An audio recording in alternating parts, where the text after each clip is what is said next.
Hello everyone, today I'm going to share with you S550 how to replace the side marker. The side marker got broken, so I got the new part.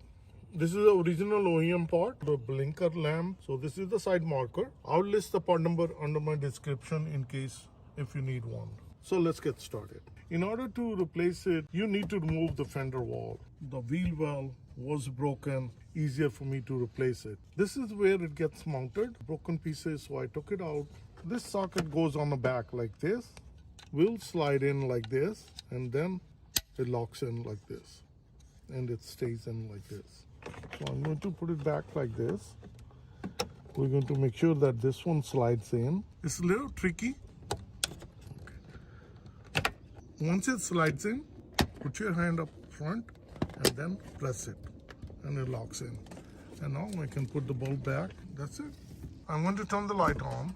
So as you see, so that's how it's easy to replace your side marker if it's broken or faded on your Mercedes. It's a W221 S550 Mercedes.